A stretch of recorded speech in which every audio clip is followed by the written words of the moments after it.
ეკონომიკა, უკრაინა, მიგრაცია და ამერიკის შეერთებული შტატების ვიცე-პრეზიდენტის ჯეი დი ვანსის განცხადებები მიუნხენის უსაფრთხოების კონფერენციაზე.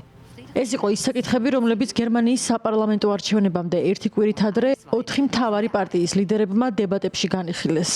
ლიდერებმა უკრაინაში რუსეთის მიერ წარმოებულ ომზე იკამათეს.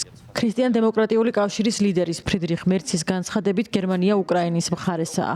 თუმცა ულტრამემარჯვენე პარტია ალტერნატივა გერმანიისთვის ლიდერი ალის ვაიდელის აზრით, მერცის შეთავაზება უკრაინაში ტაურუსის ფრთოსანი რაკეტების გაგზავნასთან დაკავშირებით რუსეთის პროვოცირება იყო.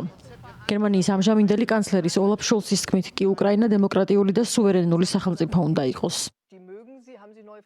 უკრაინის ნაცვლად არავინ უნდა იღებდეს გადაწყვეტილებას. როგორც ევროპელები ჩვენ ამას არ დავუშვებთ. სწორედ ამიტომ მივემგზავრები პარიზში, რომ ამ საკითხზე შევთანხმდეთ. უკრაინა დემოკრატიული და სუვერენული სახელმწიფო უნდა იყოს. პირველ რიგში მინდა მივესალმო იმ ფაქტს, რომ ჯეი დი ვენსმა საკმაოდ მკაფიოდ დააფიქსირა თავისი მოსაზრება. ის სიტყვის თავისუფლებისთვის იბრძვის. მან ნათლად თქვა, რომ ჩვენ უნდა ვესაუბროთ ერთმანეთს. მან, ისევე როგორც დონალდ ტრამპმა განაცხადა, რომ სამშვიდობო შეთანხმება მიღწეული იქნება უკრაინაში. სხვათა შორის ეს არის ის, რასაც ალტერნატივა გერმანიისთვის თითქმის 3 წელია ითხოვს. გერმანიის საპარლამენტო არჩევნების მოახლოებასთან ერთად სოციალურ ქსელში პრორუსული პროპაგანდა ვრცელდება. ყალბი ანგარიშები ტერორისტული თავდასხმების შესახებ ავრცელებენ გზავნილებს. ეს კი იმისთვის ხდება, რომ ქვეყანაში პანიკა შექმნან და ამომრჩეველთა აქტივობა დათრგუნონ. ასევე სოციალური ქსელის მომხმარებლებს ხშირად ხვდებათ ხელოვნური ინტელექტის მიერ შექმნილი ვიდეო თუ ფოტომასალა, სადაც საზოგადოებას მოუწოდებენ ხმამისცენ ულტრამემარჯვენე პარტიას ალტერნატივა გერმანიისთვის. ამასთან ვრცელდება გზავნილები იმასთან დაკავშირებითაც, რომ გერმანია უკრაინის ფინანსურ დახმარებას წყვეტს, რაც სიმართლეს არ შეესაბამება.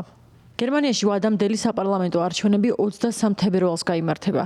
გერმანიის მთავრობაში კრიზისი მას შემდეგ დაიწყო, რაც 2024 წლის 6 ნოემბერს გერმანიის კანცლერმა გადაწყვიტა თანამდებობიდან გაეთავისუფლებინა ფინანსთა მინისტრი, თავისუფალი დემოკრატების წევრი ქრისტიან ლინდნერი.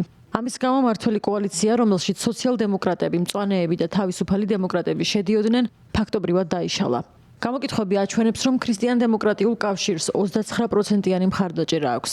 ალტერნატივა გერმანიისთვის მეორე ადგილზეა 21%-ით. სოციალ-დემოკრატები მესამე ადგილზე არიან 15%-ით. მწვანეთა პარტიას კი 13%-იანი მხარდაჭერა აქვს.